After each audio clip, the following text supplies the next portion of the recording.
প্রিয় দর্শক, সবাইকে আসসালামু আলাইকুম। আমি আজকে আপনাদেরকে একটা গাড়ি দেখাবো, একটা বাহন। তো সেটা দেখেন, এই যে গাড়িটা দেখাইতেছি কীরকমভাবে চলে, এরকম যেহেতু একটু ভিন্ন গাড়ি থেকে আনকমন লাগে। এটা আসলে একটা টোটো আর কি, কী কাজে সে ব্যবহার করে এরকম রাখছে সেটা আপনাদেরকে আমি দেখাই দিতেছি। এই হইলো সেই গাড়িটা, দেখেন আপনারা ভালো করে আগে দেখা দেই। সামনে কিন্তু কোনো ধরনের গ্লাস টেলাস কিছুই নাই।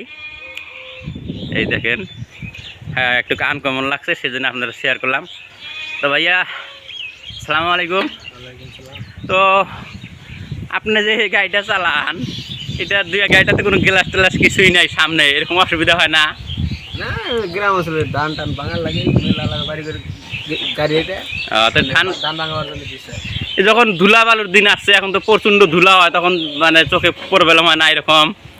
সবসময় চালানো না, অল্প টাইমের জন্য চালানো, ধান ভাঙাবার জন্য। এটা কি ধান ভাঙাবেন? ধান তো মানুষের বাসায় থেকে নিয়ে যান কেন? অত নিয়ে যা ভাঙা আনতে পারে, আপনারা নিয়ে যান কেন? এটা লাভটা কি? মানুষ টানুষ নাই, তাদের নিয়ে যান। তার মানে কি এটা এক্সট্রা কোনো চার্জ নেন কি? মানে ওই ধানটা যে নিয়ে আসেন, ফির আবার ভাঙায় ফির দিয়ে যাইতে হয়। গুড়াটা খারাপ নেই, গুড়াটা গুড়া না টাকা দিতে লাগবো। তো ঠিক আছে, গাড়িটা ভালো লাগলো বলে আপনাকে সময় নষ্ট করলাম। তো সবাই ভালো থাকবেন ইনশাল্লাহ। আল্লাহ হাফেজ।